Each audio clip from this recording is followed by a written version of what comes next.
Hello my dear students, welcome to Vedora smart learning app. मेरा नाम है अंकित श्रीवास्तव। आज मैं फिर से आपके साथ जुड़ चुका हूं क्लास 8 सोशल साइंस के एक नए चैप्टर में दोस्तों, जिसका नाम है रिसोर्सेज।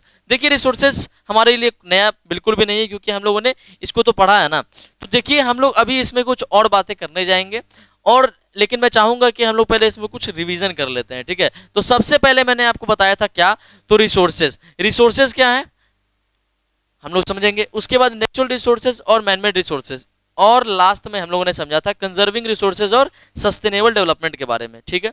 देखिए दोस्तों, अब हम समझते हैं रिसोर्सेज के बारे में। हर वो चीज जो हमारी जरूरतों को पूरा करती है वो होती है रिसोर्सेज। वो रिसोर्सेज क्या हो सकते हैं, आप जरा सोचिए। रिसोर्सेज यानी कि साधन, हर वो चीज आपकी जरूरतों को जो पूरी कर रही है वो आती है रिसोर्सेज में। आप जरा और डीप जाइए, इसमें समझिए जरा सा। जैसे कि, लेकिन वो रिसोर्सेज बनती कब है, आप जरा ये सोचिए। वो चीजें रिसोर्सेज बनती कब है, जब कोई भी चीज, जब किसी चीज का यूटिलिटी होता है, जब किसी चीज का यूज होता है ना। तो एक बात मुझे बताइए, जब किसी चीज की यूटिलिटी है और जब किसी चीज का यूज है, तो जाहिर सी बात है उसका अपना कीमत होगा, उसका अपना वर्थ होगा। क्या होगा, उसका अपना वहां पे वर्थ होगा। क्या होगा, वर्थ होगा। कोई भी रिसोर्स बिना वर्थ के रिसोर्स कैसे बनेगा, जरा आप सोचिए। मतलब वर्थ कब होगा, वर्थ होने के लिए इसको क्या चाहिए, मतलब वर्थ होगा इसका कैसे, इसको वर्दी होने के लिए क्या चाहिए, सबसे पहले इसको चाहिए इसका लोग यूज करें, इसकी यूटिलिटी रहे। समझ गए बात को, है ना, इसकी यूटिलिटी रहे, समझ गए बात को। तो भाई यूटिलिटी जरूरी है जब किसी भी सब्सटेंस को रिसोर्स बनने में। तो रिसोर्स आपको क्लियर हो गया, हर वो चीज जो हमारी जरूरतों को पूरा करती है वो रिसोर्स है, और वो रिसोर्स तभी है जब तक उसकी यूटिलिटी है, मतलब कि जब तक उसका कीमत है। एक बार जब उसकी यूटिलिटी खत्म, तो वो रिसोर्स रिसोर्स नहीं होता, महज एक चीज के समान हो जाता है, ठीक है ना। समझ गए बात को। अब चलिए आगे समझते हैं। जैसे कि कोयला है दोस्तों, आपके सामने कोयला है, कोल है। कोल तब तक ही रिसोर्स होता है ना जब तक वो जलाया नहीं जाता, लेकिन जब एक बार वो जला दिया जाता है तो वो रिसोर्स होता है क्या, नहीं होता है, वो महज एक राख के समान है। समझ गए बात को। तो कोल तभी तक रिसोर्स है जब तक उसकी यूटिलिटी है, जब तक उसको हम लोग यूज कर रहे हैं, और जब यूटिलिटी है तो जाहिर सी बात है कि उसका अपना वर्थ है, यानी कि उसकी अपनी कीमत है। इतनी बातें समझ में आई आपको। रिसोर्सेज में हम लोग और भी बातें यहाँ पे समझ रहे थे कि टाइम और टेक्नोलॉजी के साथ रिसोर्सेज में भी अपग्रेडेशन आता है। जैसे कि समय और टेक्नोलॉजी में यहाँ पे क्यों बोल रहा हूँ, आपने फायर को देखा, फायर को देखते देखते हमारे जो पूर्वज रहे, हमारे जो एंसेस्टर्स रहे, उन्होंने क्या किया, और भी इसको इवॉल्व करने का कोशिश किया। कैसे, मतलब कि एक फायर था, सोचे लोगों कि भाई जब स्टोन एज से ही सोच रहे हैं लोग, जरा सोचिए आप, स्टोन एज से ही सोच रहे हैं फायर है, ठीक है ना। फायर कैसे आ रहा था, दो स्टोन्स को आपस में रब करने से आ रहा था, लेकिन उन्होंने सोचा कि भाई ये तो बड़ी बड़ा कठिन है, कभी आग आता था कभी नहीं आता था। तो उन लोगों ने सोचा कि इसको कुछ थोड़ा सा क्या किया जाए, अपग्रेड किया जाए। तो धीरे धीरे मशाले बनना शुरू हुई। अब जब मशाले बनना शुरू हुई तो ये लोग देखे कि भाई उससे क्या हो रहा है, काफी समय लगता है उसको जलाने में, उतनी भी रोशनी नहीं हो पाती है। तो फिर धीरे धीरे धीरे धीरे एक बहुत ही महान वैज्ञानिक थॉमस एडिसन ने क्या किया, बल्ब का आविष्कार किया। तो इसी तरीके से क्या हुआ, वो जो एक रिसोर्स था हमारे पास फायर के तौर पे, वो आज के डेट में क्या हो गया, एक इलेक्ट्रिक बल्ब से सब्स्टिट्यूट कर दिया गया, ठीक है ना। तो आपने समझ लिया। और उसके बाद आप समझ सकते हो बिजली को, हम लोग बिजली में भी काफी ज्यादा क्या कर रहे हैं, अपग्रेडेशन करने की कोशिश कर रहे हैं। कोल से यूज होता था, थर्मल एनर्जी को क्या करते थे हम लोग, प्रमोट करते थे, लेकिन अब क्या कर रहे हैं, अब हम लोग उसके जगह पे काफी नए नए रिसोर्सेज को इंप्लीमेंट करते जा रहे हैं, ठीक है। मैं अगर एक बात आपको बताऊं कि भाई रिसोर्सेज में सबसे महत्वपूर्ण रिसोर्स आपके पास क्या होता है, आप खुद, यानी कि आप खुद कैसे, आपका दिमाग, आपका brain, your brain is the most precious resource ever. ये सबसे प्रीशियस रिसोर्स होता है। क्यों, क्योंकि आप इसी का यूज करके काफी सारे रिसोर्सेज को बनाते हो। मैं नेचुरल रिसोर्सेज की बात नहीं कर रहा, मैं बात कर रहा ह्यूमन मेड रिसोर्सेज की। ये आपके चैप्टर का पार्ट है, समझिए बात को। रिसोर्सेज के कितने पार्ट्स होते हैं, कितने टाइप्स होते हैं, दो, नेचुरल रिसोर्सेज और मैन मेड रिसोर्सेज। तो भाई जो भी मैन मेड रिसोर्सेज हैं, जो भी मैन मेड रिसोर्सेज हैं, आपने बिजली को देखा, ठीक है ना, आपने क्या किया, कोल का यूज करके बिजली बनाया। तो आपने कोल का यूज किया, नेचुरल रिसोर्सेज को यूज किया, और क्या किया, बिजली बनाया। तो भाई ये दिमाग किसका लगा, ये दिमाग तो आपका लगा ना। ये इसमें कोई नेचुरली तो कोई चीजें हेल्प नहीं कर रही हैं, आपका खुद का दिमाग कर रहा है। तो मेरे हिसाब से सबसे बड़ा रिसोर्स जो होता है वो दिमाग होता है, ठीक है ना, यानी कि ब्रेन। समझ गए बात को। अब आते हैं चैप्टर पे। ठीक है। तो देखिए दूसरा होता है फॉरेस्ट। आप किसी भी फॉरेस्ट को देखिए, वहां से आप काफी कुछ आउटपुट निकाल सकते हो, जैसे कि ट्रीज हो गए, है ना, वहां से आप काफी सारे नेचुरल वेजिटेशंस होते हैं, flora fauna all are there, ठीक है ना। तो भाई आपके लिए फॉरेस्ट भी बहुत ही मस्त रिसोर्स है, बहुत ही अच्छा रिसोर्स है, ठीक है। उसके बाद गोल्ड। अच्छा मुझे बात बताओ, ये गोल्ड है, चलिए आप लोगों ने केजीएफ मूवी देखी होगी, जिसमें केजीएफ का फुल फॉर्म किसी को पता है क्या? किसी को पता है? कर्नाटक गोल्डफील्ड। मैं बता देता हूँ आपको, कर्नाटक गोल्डफील्ड मतलब कि क्या, वो पूरा जो एक एरिया था, ठीक है ना, जिसको केजीएफ के नाम से लोग जानते थे, ठीक है। तो वहां पे क्या थी, कोल की खदान थी, कोल के माइन, वहां पे गोल्ड, आई एम सॉरी, वहां पे गोल्ड के माइंस थे, ठीक है ना, समझ गए बात को। वहां पे क्या था, तो आप समझ रहे हो। तो वहां से हम लोग क्या किए, गोल्ड को निकालना शुरू किए।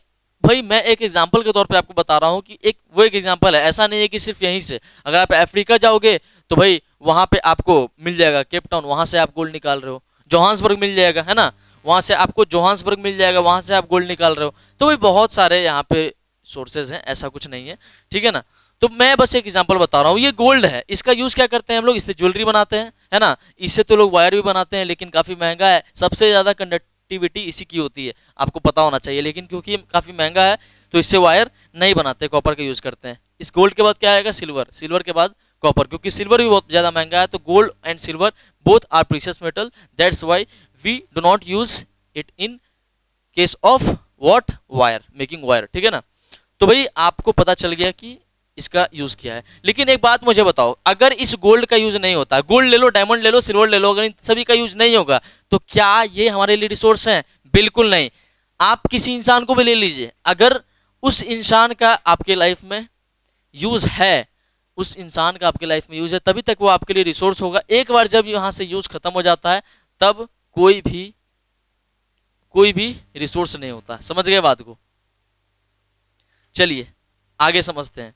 हम लोग क्या कर रहे थे, कोल से बिजली का प्रोडक्शन कर रहे थे, ठीक है ना। लेकिन अब हम लोग सोचे यहाँ पे कि पानी है, तो यहाँ पे टाइड से भी कर सकते हैं, टाइडल एनर्जी, है ना। तो भाई यहाँ पे टाइड से भी पानी को, मैं क्या बोला कि कभी भी आप कभी भी स्थिर पानी में वहां से आप बिजली नहीं निकाल सकते हो। आपको वहां पे करंट, करंट क्या होता है, जब पानी क्या बहुत ही तेज बह रही होती है, उसको स्ट्रीम भी बोलते हैं, ठीक है ना। तो स्ट्रीम उस तरह का आपको फ्लो चाहिए पानी में, ठीक है ना। तो वो मिलता है कहाँ पे, डैम पे मिलता है, सबसे ज्यादा आपको डैम्स पे। तो आप देखेंगे कि हाइड्रो इलेक्ट्रिसिटी पावर प्लांट सबसे ज्यादा कहाँ होता है, तो डैम्स के पास होता है, और वहीं पे हो ही सकता है, पॉसिबल वहीं पे है, ठीक है ना, कोई दिक्कत यहाँ पे। उसके बाद टाइप्स ऑफ रिसोर्सेज हमको समझने हैं। तो भाई टाइप्स ऑफ रिसोर्सेज में सबसे पहला रिसोर्स नेचुरल, दूसरा होता है ह्यूमन मेड। एक एक करके हम लोग दोनों को समझ लेते हैं, ठीक है ना। तो नेचुरल रिसोर्सेज में अब आगे की बात करते हैं। नेचुरल रिसोर्सेज क्या है दोस्तों, वो रिसोर्सेज जिसको कि आप डायरेक्ट नेचर से लेके आ रहे हो, वो रिसोर्सेज जिसको आप डायरेक्ट नेचर से लेके आ रहे हो। नेचर से कहने का मतलब क्या, आपके पास क्या क्या ऐसे रिसोर्सेज हैं जिसको आप डायरेक्ट नेचर से लेके आए हो। जरा सोचिए, कोल जो कोयला है, क्या उसमें किसी ह्यूमन का रोल है? क्या इसमें किसी ह्यूमन बीइंग का रोल है? नहीं है। वो डायरेक्ट किससे बना है, वो बना है बहुत ही ज्यादा हीट और प्रेशर किस पे पड़ने से। तो भाई आपको यहां पे पता होना चाहिए कि जो भी मान लो कि ह्यूमन बीइंग्स हैं, एनिमल्स हैं, प्लांट्स हैं, काफी सालों तक उन पे क्या लगाया गया, प्रेशर लगाया गया, हीट पड़ा उन पे, उनके डेड, मतलब कि क्या, ऐसा नहीं कि किसी जीवित इंसान पे लगा दिया गया, नहीं। जब कोई वो मर जाता है, जब प्लांट्स डिके हो जाते हैं, एनिमल्स डिके हो जाते हैं, तो वो क्या बन जाते हैं, वो धीरे धीरे धरती के नीचे चले जाते हैं। धरती के नीचे जाने पे उस पर काफ़ी हीट और प्रेशर होता है, तो इस वजह से वो कोल का रूप ले लेते हैं। तो ठीक है, उसको हम लोग फॉसिल फ्यूल्स की श्रेणी में डालते हैं, ठीक है। समझ में आया आपको? और फॉसिल फ्यूल्स में सिर्फ कोल ही नहीं, पेट्रोलियम भी आपके फॉसिल फ्यूल्स का ही देना है। समझ गए बात को? उसके बाद अब समझते हैं यहाँ पे और आगे की बातें। हम लोग और जरा सोचिए, कोल ही नहीं, हम लोग जो हवा लेते हैं, जो पानी पीते हैं, जो सॉइल है हमारे पास, ये सब किसका एग्जाम्पल है? ये सिर्फ नेचुरल रिसोर्सेज का ही तो एग्जाम्पल है। आप जरा देखिए इस पिक्चर में, ये जो आपके सामने इतनी बहुत सुंदर सी बायोडाइवर्सिटी आप देख रहे हो यहाँ पे, क्या मस्त लग रहा है यहाँ का व्यू। तो क्या है, ये आपके नेचुरल रिसोर्स का ही पार्ट है। उसके बाद मैं अगर कोल की बात करूँ, मैंने कोल की बात कर ली, आगे नहीं करूँगा। उसके बाद ये जो महिला सांस ले रही है यहाँ पे, ऑक्सीजन ले रही है ना, ऑक्सीजन इनहेल कर रही है, तो ये क्या कर रही है, नेचुरल रिसोर्स को यहाँ पे यूज कर रहे हैं। तो जो कुछ भी यहाँ पे आपको मैंने दिखाया, this is all a part of natural resources. उसके बाद यहाँ पे natural resources can be broadly classified और कैटेगराइज्ड इनटू रिन्यूएबल रिसोर्सेज और नॉन रिन्यूएबल रिसोर्सेज। काफी सिंपल सा है, आपको समझने में यहाँ पे दिक्कत नहीं होगा। समझते हैं एक एक करके। देखिए हो क्या रहा था कि जो भी हमारे पास नेचुरल रिसोर्सेज हैं, क्योंकि वो काफी लिमिटेड हैं, नेचुरल रिसोर्सेज हमारे पास लिमिटेड हैं, जैसे कि कोल है। फॉसिल फ्यूल्स की मैं अगर बात करूं, अगर मैं फॉसिल फ्यूल्स की बात करूं यहाँ पे फॉसिल फ्यूल्स, तो ये क्या है, काफी ज्यादा लिमिटेड क्वांटिटी में है हमारे पास। तो इसको क्या करना है, धीरे धीरे सरकार देख रही है कि इसको अब एकदम ये खत्म होते चला जा रहा है। अब ये खत्म होते चला जाएगा तो जाहिर सी बात है इसकी वैल्यू भी बढ़ जाएगी। मतलब कहने का क्या है, इसका प्राइस बढ़ेगा, महंगाई आएगी, ठीक है ना। तो उससे बचने के लिए हम लोग अब रिन्यूएबल रिसोर्सेज का यूज करना शुरू कर दिए। रिन्यूएबल रिसोर्सेज क्या है, वो रिसोर्सेज जिसको कि हम लोग नेचुरल रिसोर्सेज के जगह पे यूज कर सके। कोई दिक्कत नहीं। और इतना ही नहीं, उसको हम लोग क्या कर सकते हैं, उसके जगह पे तो यूज करना ही है, लेकिन क्यों, कोई भी किसी भी चीज का यूज हम लोग किसी दूसरी चीज की जगह पे क्यों करते हैं, कारण समझिए। जब उसका अपना कुछ ऐसा फीचर्स हो जो कि पहले वाले चीज से ज्यादा अच्छा हो। तो रिन्यूएबल रिसोर्सेज जो हैं, इनके पास ऐसी क्या क्वालिटीज है, क्या फीचर्स हैं इनके पास जो कि पहले वाले रिसोर्सेज से अच्छा है। तो जरा सोचिए आप, इसको हम लोग बार बार लगातार यूज कर सकते हैं बच्चे, इसको हम लोग बार बार लगातार यूज कर सकते हैं, इसको रिन्यू कर सकते हैं, इसको क्या कर सकते हैं, क्विकली बना सकते हैं, ठीक है। तो ये सारी चीज आएंगे आपके रिन्यूएबल रिसोर्सेज में, समझ गए। आप इसको तुरंत रिप्लेस कर सकते हो, आप इसको तुरंत रिन्यू कर सकते हो, आप इसको रीयूज कर सकते हो, समझ में आई बात।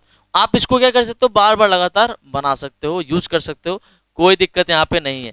जैसे कि आप जरा सोचिए एग्जाम्पल के तौर पे, हालांकि ये सब भी चीजें आपके नेचुरल रिसोर्स में ही आएंगी। अब कैसे आएंगी वो मैं आपको बताता हूं।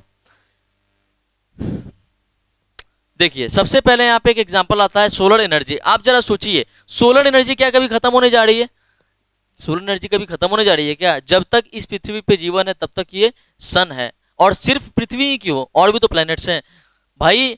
सन सोलर एनर्जी की का कोई लिमिट नहीं है, आपके पास अथाह है, ठीक है ना। आप इसको कैसे भी यूज कर सकते हैं, कैसे भी कहने का मतलब कि कितना भी यूज कर सकते हैं, ठीक है ना। तो सोलर एनर्जी सबसे पहले हमारे पास आता है रिन्यूएबल रिसोर्सेज के तौर पे।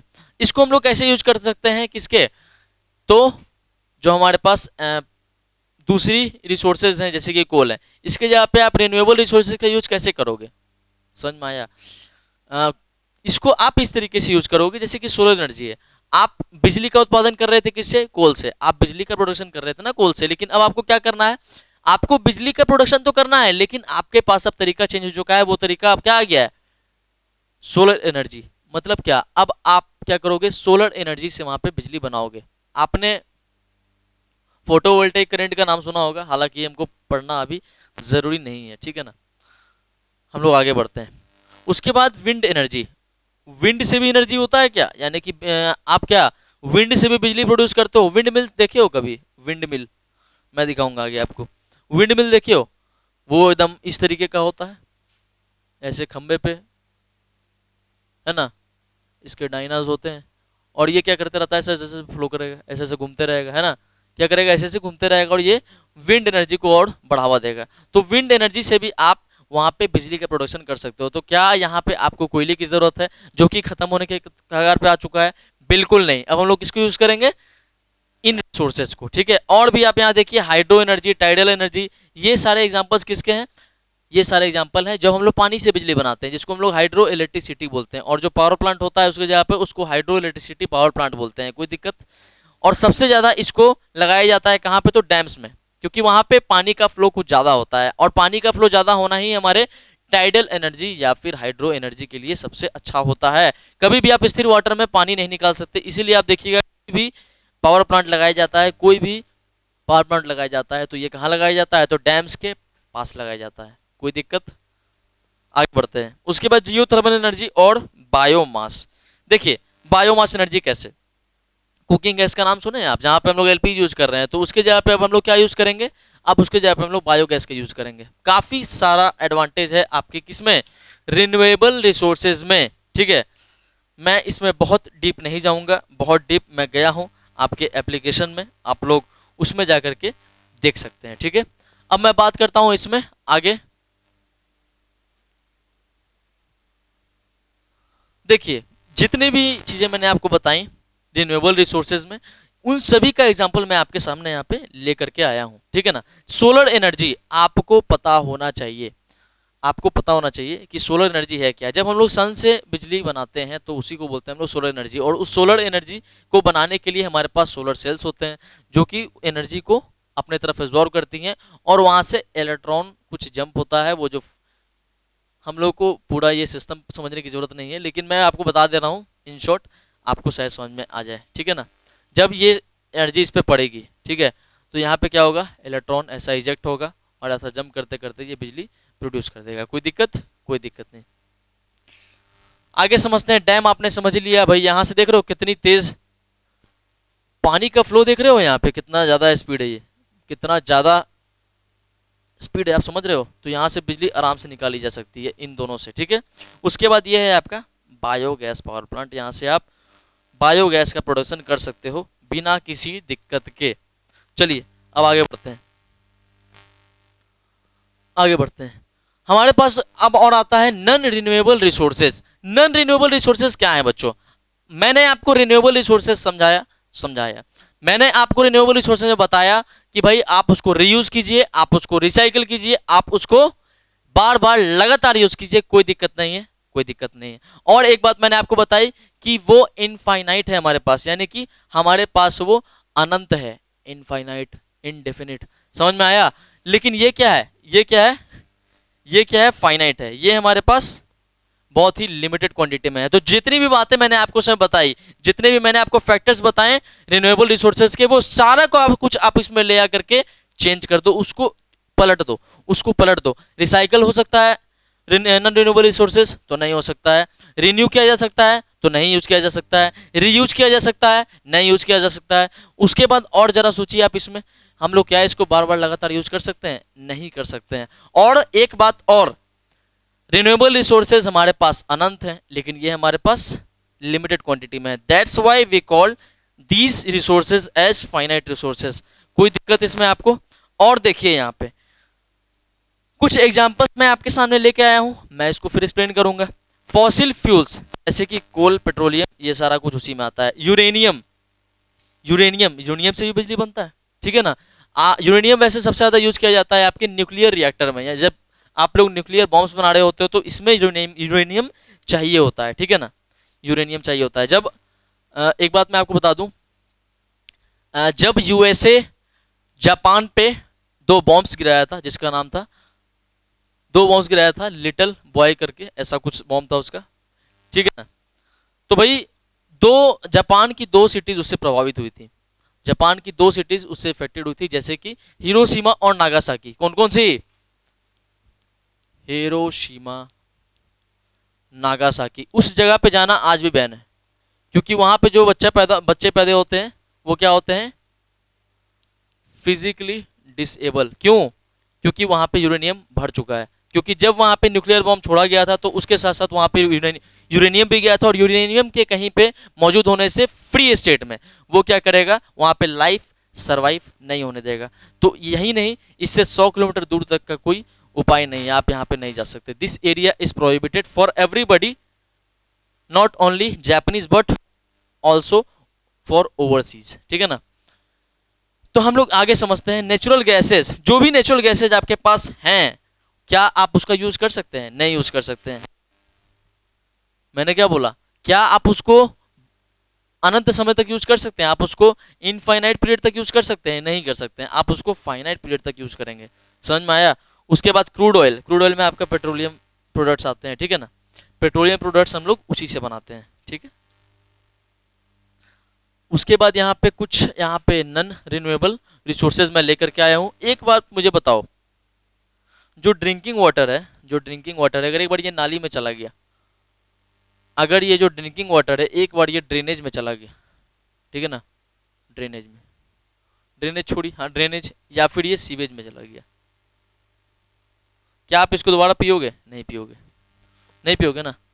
लेकिन अब रिवर्स ऑस्मोसिस का जमाना आ गया है भाई है ना। अब यहाँ पे कोल है, जैसे कि एक बार ये जल जाएगा तो दोबारा यूज करने लायक है नहीं। इसमें से सिर्फ आपको क्या मिलेगा, ऐश, आपको सिर्फ इसमें से राख ही मिलेगी और कुछ नहीं। ठीक है, अब आगे समझते हैं हम लोग ह्यूमन मेड रिसोर्सेज क्या होते हैं। ह्यूमन मेड रिसोर्सेज समझिए बच्चों, जो भी रिसोर्सेज नेचुरल रिसोर्सेज का इस्तेमाल करके बनाई जाती हैं वही आती हैं आपके ह्यूमन रिसोर्सेज में। जैसे कि अगर फॉरेस्ट है, अगर फॉरेस्ट में क्या है, ट्री है, आप ट्री का यूज करके पेपर बनाते हो, आप ट्री का यूज करके लेदर बनाते हो, आप ट्री का यूज करके रबर बनाते हो, ट्री का यूज करके पेपर बनाते हैं, ट्री का यूज करके पेपर रबर बनाते हैं, और भी कुछ हमारे पास, आप उसका यूज करके वुड बनाते हो, लकड़ियां बनाते हो ना, और उन लकड़ियों से फर्नीचर बनता है कि नहीं बनता है। तो ह्यूमन रिसोर्स है, समझ में आया, बिल्कुल आ गया। तो जब ह्यूमन, तो हमारे पास नेचुरल रिसोर्सेज आई और हमने उसको तब्दील कर दिया, हमने उसको चेंज कर दिया किसमें, मैन मेड रिसोर्सेज में। जैसे कि समझिए, मैं डेफिनेशन पे बिल्कुल नहीं जाऊंगा, आप उसको पढ़िए समझिए, कोई दिक्कत नहीं, लेकिन उससे पहले आप मेरी बातों को समझिए। जैसे कि एग्जांपल के तौर पे हमारे पास वुड्स है, मेटल्स है, सैंड है, सीमेंट है, फाइन, हाउसेज हैं, मशीनरी है, कार्स हैं, ब्रिज है, रोड है, और भी बहुत कुछ है। ठीक है ना, इतनी बातें आपको समझ में आई, इतनी बातें आपको समझ में आई कि नहीं आई, बिल्कुल आ गई। यहां पे लिखा है दोस्तों, आपको दिख नहीं रहा होगा, यहां पे लिखा है कि जो ज्यादा से ज्यादा, मतलब कि most of the human made resources are renewable. ठीक है ना, मतलब कि ऑलमोस्ट सभी रिसोर्सेज जो कि ह्यूमन मेड होती हैं वो रिन्यूएबल होती हैं। कैसे समझते हैं इसको, समझते हैं इसको, रिन्यूएबल कैसे हो जाएंगी, जरा आप सोचिए, पेपर है, पेपर है, आप पेपर को छोड़िए, आप प्लास्टिक पे आइए, प्लास्टिक बोटल्स पे आ जाइए। ठीक है ना, कोल्ड ड्रिंक्स वगैरह पीते हैं आप लोग, बिल्कुल पीते होंगे। प्लास्टिक बोटल्स को आप देखिए, जब आपके पास बोतल है, आपने उसमें से पानी पिया या फिर कोल्ड ड्रिंक पिया, जो कुछ भी था उसमें, फिर आपने उसको फेंक दिया। लेकिन आप देखिएगा कि जो कूड़ा कचरा उठाने के लिए आते हैं लोग, वो लोग क्या करते हैं, इस प्लास्टिक बोतल्स को अपने साथ लेके जाते हैं। क्यों, क्या वो उसको बेचेंगे, नहीं, उसको वो लोग कहाँ जाकर के देंगे, भंगार में। वो भंगार वाला कहाँ भेजेगा, वो भंगार वाला भेजेगा आपके इंडस्ट्रीज में, वहां पे जाके क्या होंगी, ये दोबारा से इनको बनाया जाएगा। मतलब कि इसको पहले वो क्या करेगा, उसको पूरा अच्छे से मेल्ट करेगा, फिर उसको वो चेंज कर देगा दूसरे किसी प्रोडक्ट में। समझ में आया, तो ये रिन्यूएबल होता है। कोई दिक्कत आपको इसमें समझने में, कोई दिक्कत नहीं।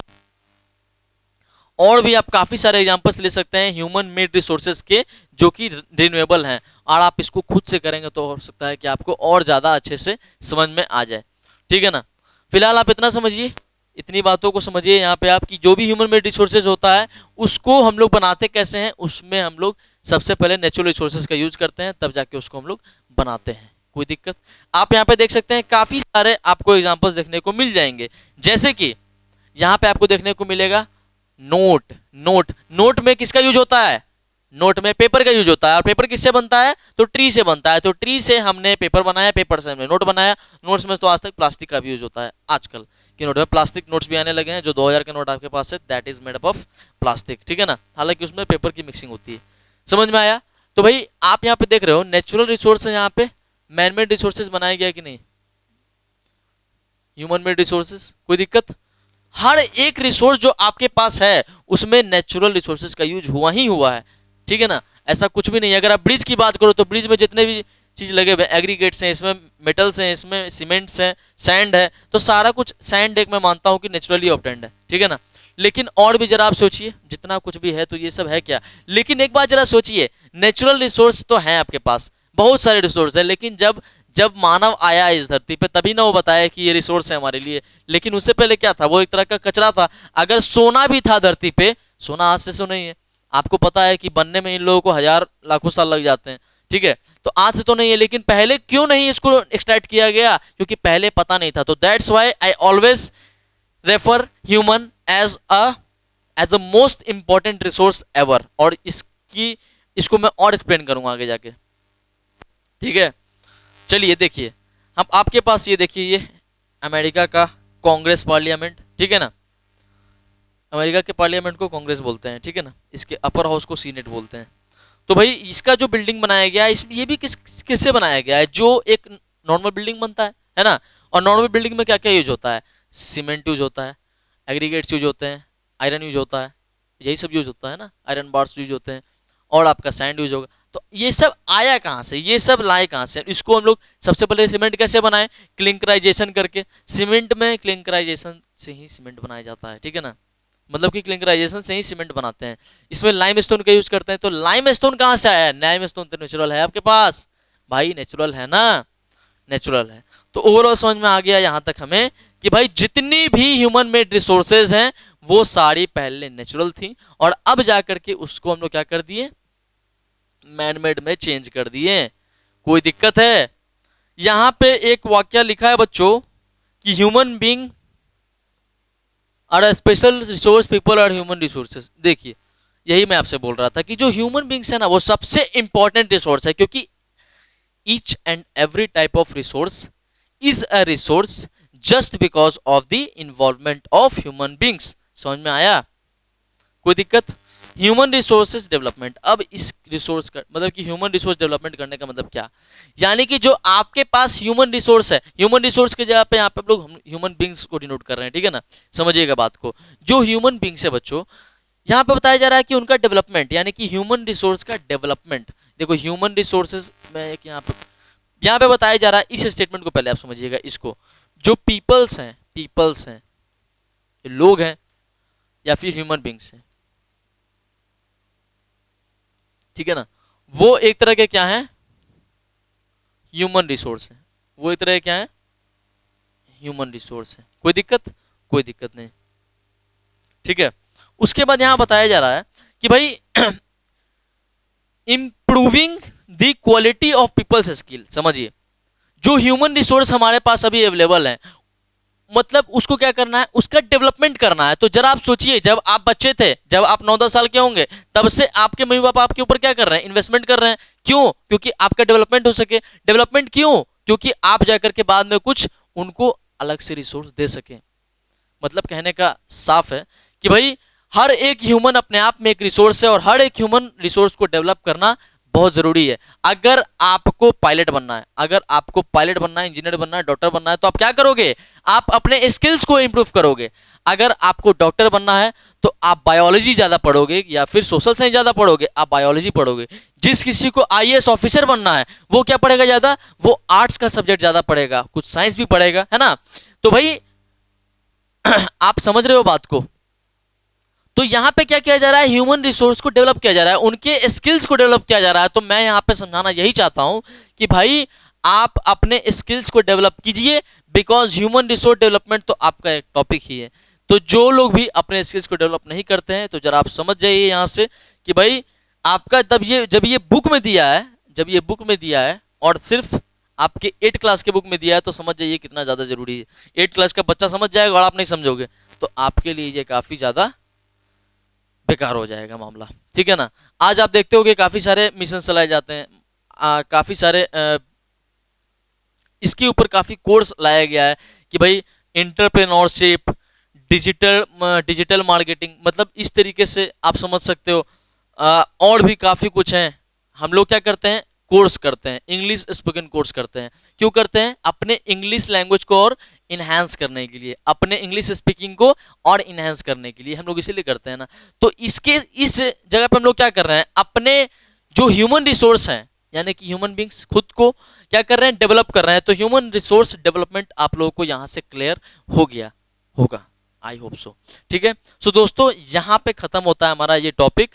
मैं कोशिश करूंगा कि इसके बाद जो टॉपिक्स हैं मैं इसको अगले क्लासेस में कंप्लीट करा दूं। फिलहाल आज यहीं पे मैं आपसे अलविदा लेता हूं, फिर मिलता हूं नेक्स्ट क्लास में। Thank you so much.